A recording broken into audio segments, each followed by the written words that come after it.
Hi friends! In lesson 16 we are going to tackle the last method of solving a quadratic, and that is by graphing. Now what do we mean by solving by graphing? Well, this is what graph features are all about. So in order to solve a quadratic equation, you can look at its graph features and determine what x would be. So in order to do this, let's go back to the very beginning. Let's look at a parent function, a simple quadratic in the simplest form. Y equals x squared. That's the red parabola that you see right there. Its vertex is 0, 0. There's nothing to it other than x squared, and we know what the table of values would look like for this. Now I also have three other functions there, and I want us to kind of see if we can remember back from our transformation lessons. So if I were to subtract a 2 from this x before I raise it to the power of 2, meaning inside parentheses, how would this shape change? And of course, you notice that it shifts horizontally, or as you would like to say, to the right, 2 spaces, right? So this you may remember from previous lessons, and if you look at the next one, what would happen if I were to add 2 before raising to the power of 2? You might remember that when I do that, I'm actually going to move to the opposite side. So my new vertex now is going to be, instead of 0, 0, negative 2, 0. So what do you notice about the vertex of these two equations, or of these two parabolas?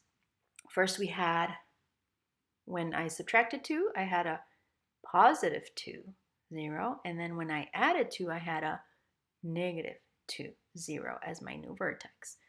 So when I look at the third one and I'm adding something after squaring, not only is my vertex going to change to x equals 2, but also my y changes because it goes up. It's a vertical shift up. So it changes both things. And so what I want you to notice, the pattern that I want you to notice here, is that this type of quadratic equation is written in vertex form. And the reason it's called vertex form is because it gives us a lot of information about the vertex, and that's one of the most important graph features for a quadratic, because it tells us the minimum or the maximum of the parabola, which has a huge meaning, right, depending on the problem. So the vertex form as a formula is basically y equals a, which is your coefficient, and then you open parentheses, x minus h squared plus k. Now don't worry so much about h and k and a and x.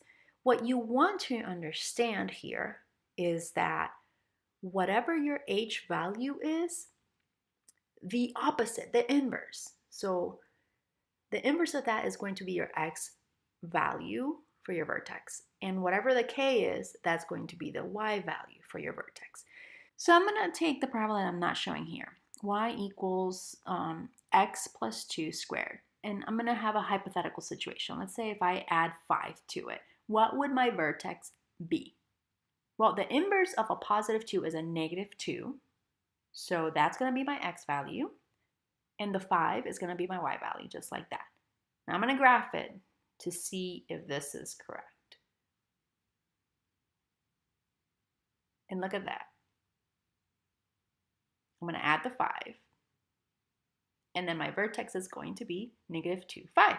So that is the whole point of this lesson, is for you to look at the equation and see if you from that equation can tell me what the vertex is. Now I want you to pause the video and try to do B and C.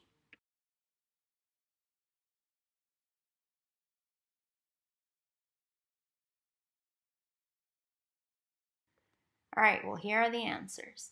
I just want to make sure that you know for the C, we have a plus 0 and we have nothing. So that means that your y value is going to be a 0. So there you have the vertex for C.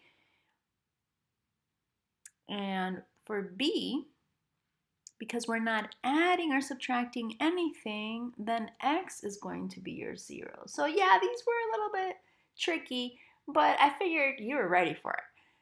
The next piece of this lesson is for you to try to write an equation when we give you the vertex. So can you do it? Well, in order to do that, you have to know what the vertex form is. So here I'm going to give you the equation, and you have the vertex here. Go ahead and pause the video and try to get those answers before I give them to you.